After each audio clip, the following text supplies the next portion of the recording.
Monsieur Amar, merci beaucoup de nous accorder quelques minutes. Est-ce que vous pouvez commencer par nous dire pourquoi c'est important pour vous d'être ici aujourd'hui à Addis Abeba? C'est important, la Tunisie est d'abord un pays africain par excellence. La Tunisie est le pays fondateur de l'Union africaine, donc c'est tout à fait naturel que je sois ici parmi mes pairs et mes frères au Conseil exécutif et pour préparer le sommet qui est la délégation tunisienne sera présidée par le chef du gouvernement tunisien. Ce week-end. Avez-vous des attentes particulières concernant cette édition du sommet?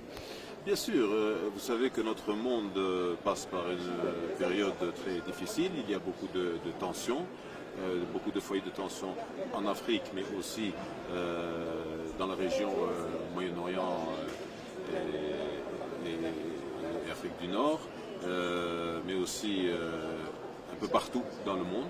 Et donc, et nous passons par tous, la communauté humaine, par une période très difficile et il faut absolument nous rencontrer, parler entre nous et trouver des solutions. Et la Tunisie fait partie de ces pays dont les gènes coïncident avec la paix. La Tunisie vit tranquille quand il y a paix dans la région, elle prospère quand il y a paix sur le continent et autour d'elle.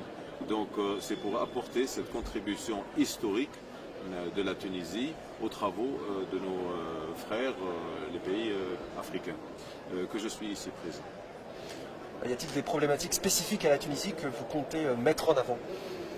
Bien sûr, nous sommes un pays africain, je l'ai dit, donc tout ce qui concerne les pays africains nous concerne aussi. Nous avons la pacification du continent, le développement économique, dans tous les secteurs des activités. Nous avons aussi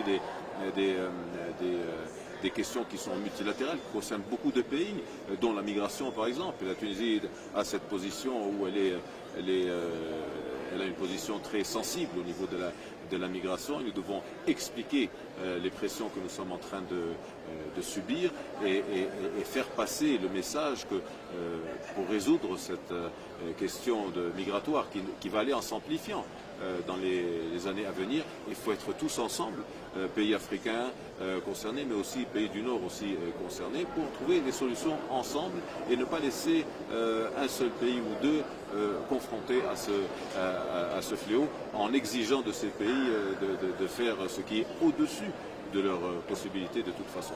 Et puis c'est l'occasion aussi de rencontrer plusieurs de mes collègues et de renforcer nos relations bilatérales.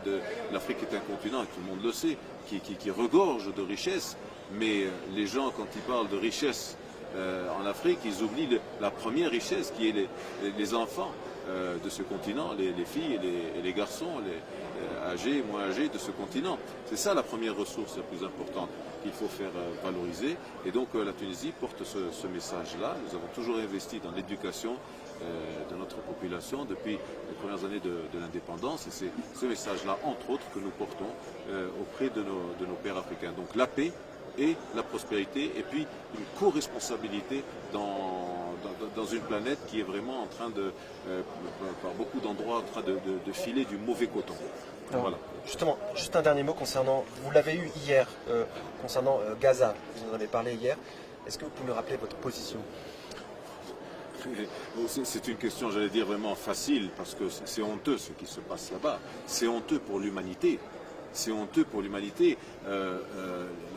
Les Palestiniens doivent avoir leurs droits. Ils doivent être considérés comme toute population, comme tout peuple sur cette terre. Et aujourd'hui, ce qui se passe à Gaza et maintenant enclenché à Rafah montre toute l'inhumanité de cette j'allais dire, politique. Mais quelle politique? Ce n'est pas une politique du tout. C'est en réponse à quoi? C'est quelque chose qui est absolument irrationnel. Et puis ce sont des événements, ce sont des actes que nous avons connus, nous, en tant que pays africains, avant que les colonisateurs ne quittent les pays. Ils ont tous fait comme ça, des bains de sang, tuer des innocents avant de devoir quitter. Non, c'est la honte de l'humanité, c'est une scar, c'est une cicatrice sur le visage de l'humanité, ce qui se passe là-bas. C'est extrêmement dangereux et bien sûr, ça prend la voie d'une généralisation. Il faut être absolument responsable quand on voit ce qui se passe et mener une politique absolument active. Il faut absolument cesser tout de suite ce n'est plus des hostilités, c'est un génocide, tout simplement. Voilà. Merci.